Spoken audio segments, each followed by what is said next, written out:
invitational and come up with something very, very charming as a result. So when you do a lot of work, I don't know, but I'm guessing that a house like this, in this kind of condition with this much mural work and decorative paint work, it's pretty uncommon, especially for the whole house. Especially for a private residence. I mean, how many people could resist? What everybody wants to do is put their mark on something. They want to come in and freshen it up. If not, have the colors that they want in there. Oh yeah, for a private residence is very, very unusual. And the extent of it, let alone, I mean, if one room survived, it would be amazing, let alone the entire house. These people were very proud of their home. Do you think that was pretty lucky to Very lucky that the Catos had it done. Very lucky that the same family was here long enough that it still meant something to them, that their parents, and their father in particular, as I understand it, had it done, and so they preserved it. Yeah. So a lot of times these things are lost. People paint on, what happens? Oh, painted over. Of course, these are plaster walls. You might have extensive water damage. You might even have, wallpaper, any kind of decorative treatment over them. But with plaster, as well, as you know, people do paneling over it. They everything they can. So kind of sum up, if you can briefly, you're not restoring this. You're preserving it, and it's just sum that up for me. What do you do? Well, the approach that Deb Jones and Rebecca Garland decided on as appropriate for this house was to maintain the age of the finish by not interfering with it, and to basically just conserve by in-painting the damaged areas on the walls. Very, very modest approach. So, and again, this is, in the scheme of things, very... It's a unique house, and it's also unique to, the approach that we're taking with it is one that for a private residence is kind of unusual, because many people would want to have it brought back to its more vivid original intent. And Deb wants to keep it with the intent that age and, of course, the attention of the family to the walls has brought it to today. Do you like projects like this more than like commercial stuff? I think that this is a really rewarding project, and for last year, one of my favorite projects that I worked on, because it's seldom that you get to work in a residence that has this quality and this extent of decoration, as well as the fact of the kind of folk elements that certainly are more popular today in concept than they would have been 20 years ago, but not many people, I think, would preserve a local painter's work. Certainly there isn't a lot of evidence of it in Indiana. And so it's very rare, and people are very willing to preserve the best of something when they see it. The Library of Congress or a known entity's artist's work. People are always very willing to preserve something that has that kind of a lineage and association of fame, but this was just a local fellow who the Catos hired and had come in and paint their house. That's pretty rare. So in its own way, it's its own little slice of history. It really, really is. You got anything else you want to? So, if these walls could talk, what would they tell you? I mean, what do these walls tell you? Tell me that the family who lived here, first of all, that painting the interior of this house really was very important to them.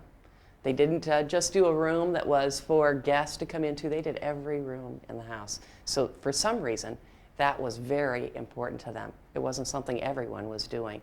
And this wasn't a family of, particular largesse or riches. This was a priority to them for some reason.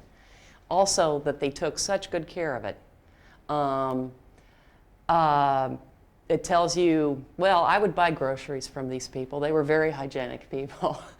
And then I think the fact that that Deb and Becky have chosen this route to conserving the walls as opposed to restoring them back to their original look entirely, also says, that they see the original integrity of the artist who did it and of the family who kept it alive.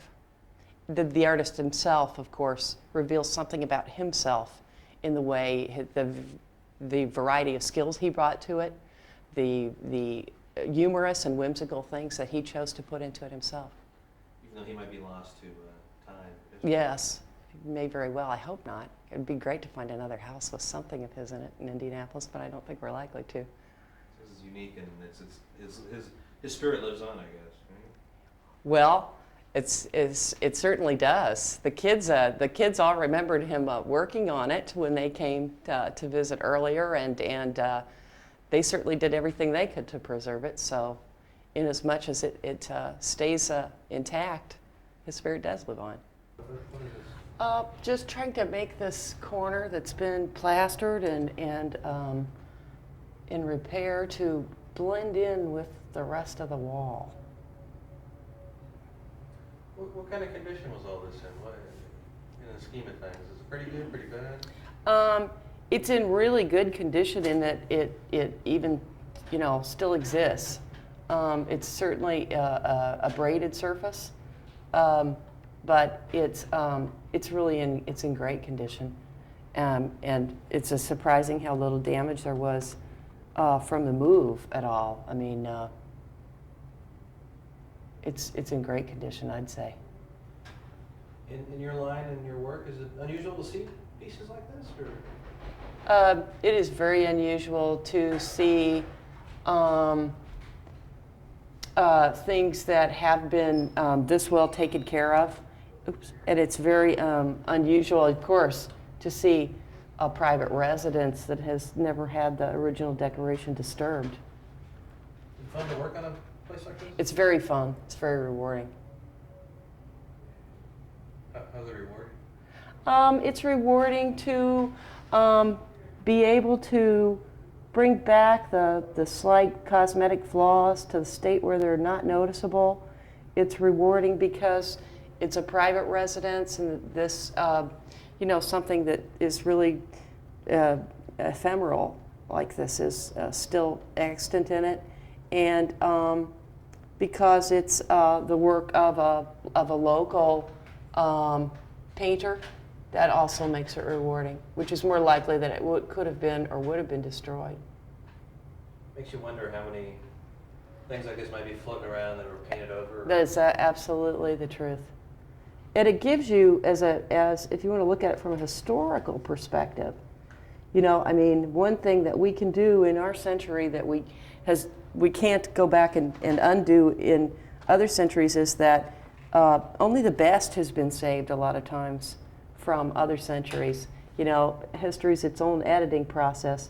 Here we can save the whole strata of things that were created in our century to give a fuller picture of really what the range of talents, abilities, personal as well as, maybe major, more national kinds of ideas about style are concerned. And so it's really, to me, it's really special in that historically as well.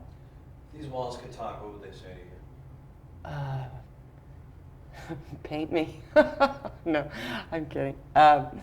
They would say, that they had been very well cared for, and perhaps it is a legacy of